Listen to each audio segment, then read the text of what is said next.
No hace falta ser de Venezuela para haber escuchado alguna vez que lo que allí se vive es una dictadura. El mandato de Nicolás Maduro ha sido criticado día tras día a nivel internacional, no solo por la oposición de derechas, sino en ocasiones también por la izquierda latinoamericana e incluso de otras partes del mundo.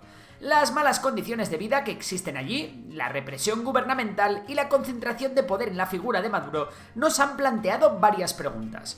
¿Tienen razón los que dicen que Venezuela es una dictadura? ¿O podemos decir que Venezuela todavía es una democracia a día de hoy? Y para entenderlo todo, ¿qué diferencia a una dictadura de una democracia? Empezamos respondiendo a la última pregunta. Según la RAE, una dictadura es un régimen político que, por la fuerza o violencia, concentra todo el poder en una persona o en un grupo y reprime los derechos humanos y las libertades individuales. También lo describe como un país con un gobierno dictatorial o régimen autoritario en cualquier ámbito.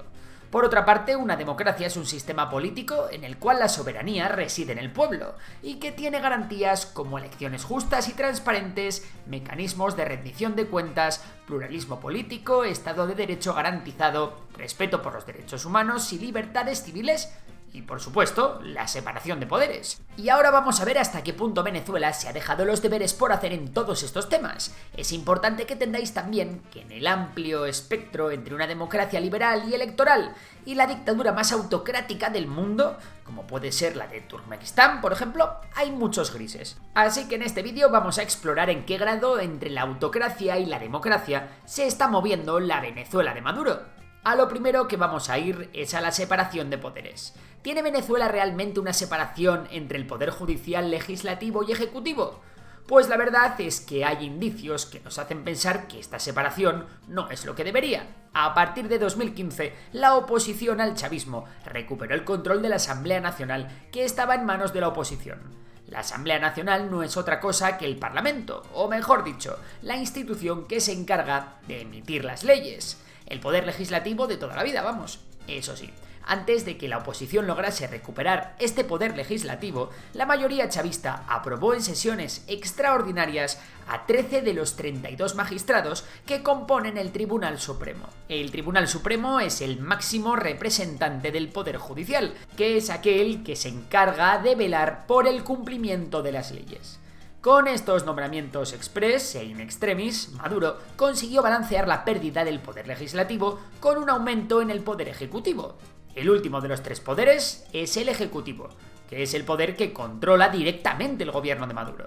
Por si alguien no está familiarizado con esto, para que una democracia funcione bien, debería de haber una separación total entre el poder legislativo, el ejecutivo y el judicial.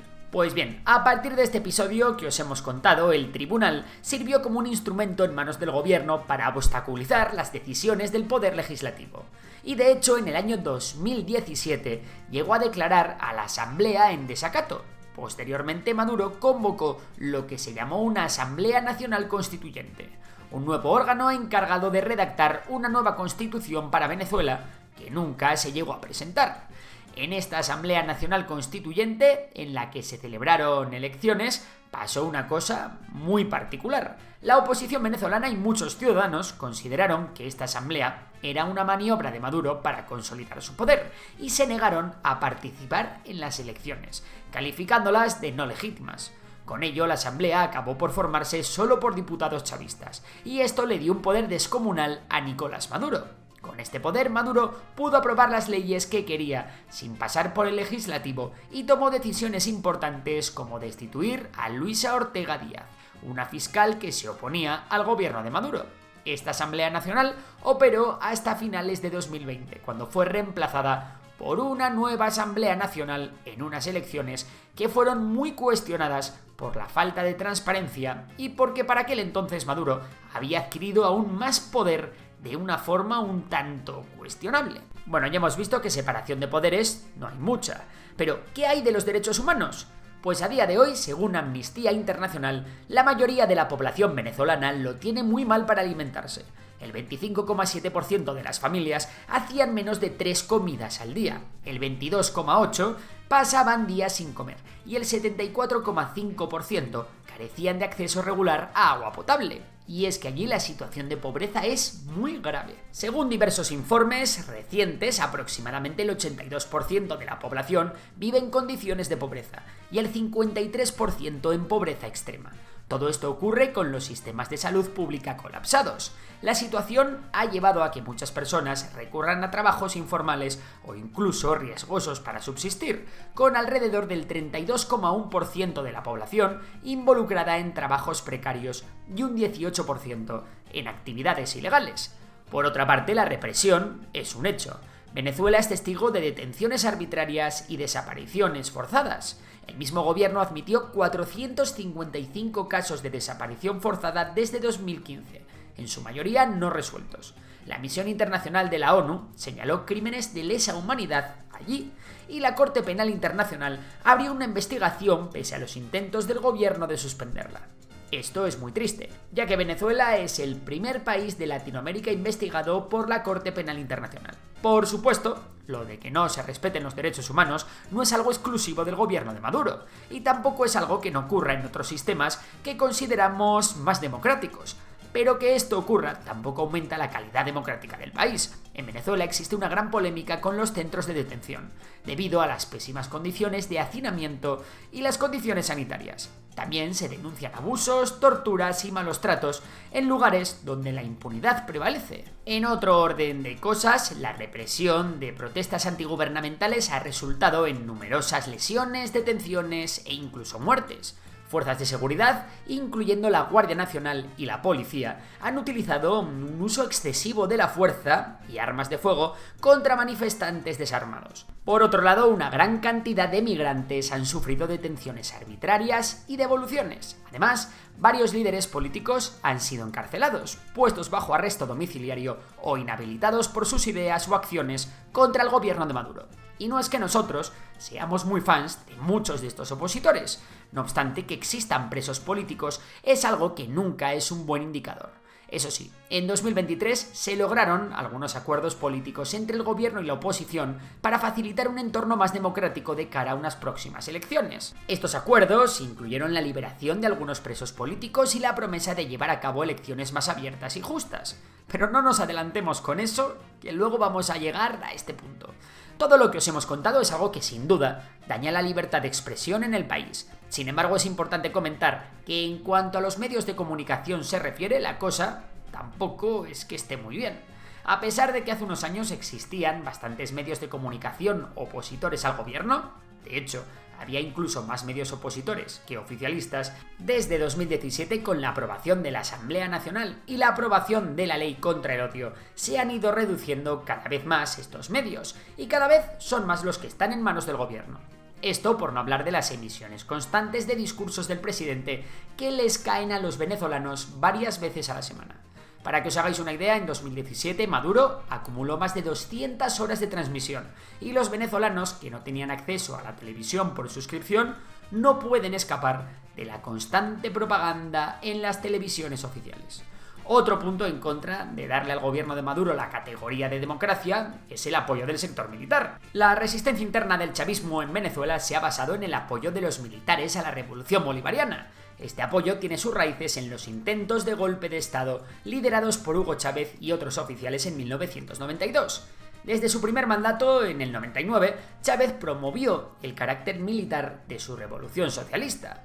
Por supuesto, la influencia del régimen cubano es evidente en este proceso, ya que el chavismo ha sido asesorado por los cubanos en el uso de las fuerzas armadas con fines partidistas. Bajo la administración de Maduro, esta tendencia se ha intensificado, con militares dirigiendo sectores como la minería de oro y diamantes o controlando áreas estratégicas del gobierno, incluyendo la presidencia de PDVSA y los ministerios del Interior, Agricultura, Vivienda y Alimentación. Otro de los enormes puntos en contra de la calidad democrática del gobierno de Maduro es el de los colectivos chavistas. A pesar de que estos colectivos, surgidos en los tiempos de Chávez como grupos revolucionarios, dicen que están dedicados a la promoción de la democracia y las actividades culturales. No dudamos que en algún caso esto sea cierto. Pero también han sido acusados del uso de la violencia durante las manifestaciones antigubernamentales. Se ha criticado al gobierno de Maduro de utilizar en la sombra a estos grupos violentos como organizaciones paramilitares para alcanzar sus propios propósitos e intereses. Tanto Amnistía Internacional como Human Rights Watch han publicado informes sobre la represión asociada a estos colectivos. Finalmente, cabe la pena mencionar que el gobierno venezolano ha seguido una agenda que es difícil de no calificar como populista. Maduro ha anunciado múltiples aumentos del salario mínimo en respuesta a la inflación, pero esto es algo que realmente no ha valido de nada porque el precio de la moneda baja más de lo que sube el salario. Bajo la administración de Maduro, la distribución de alimentos subsidiados se ha convertido en el principal programa social del gobierno. En un contexto de crisis, estos subsidios han actuado como mecanismos de control social. No negamos que alimentar a la población empobrecida sea algo que se tenga que hacer. No obstante, merece la pena pararse a pensar que a más hambre, más desesperación, y quien controla los alimentos, controla el hambre y controla a los hambrientos. Por supuesto, entendemos que muchas personas se hayan visto favorecidas por este tipo de políticas, pero en Memorias de Pez pensamos que solucionar los problemas estructurales es la principal opción a seguir. Respecto a la celebración de elecciones libres, justas y transparentes, lo que os podemos decir es que tenemos otro vídeo hecho específicamente para abordar este tema. Es un tema muy complejo que requiere un vídeo entero solo para explicarlo bien. Así que nada, os dejo por aquí el enlace. Con todo lo que os hemos contado, volvamos a nuestro análisis.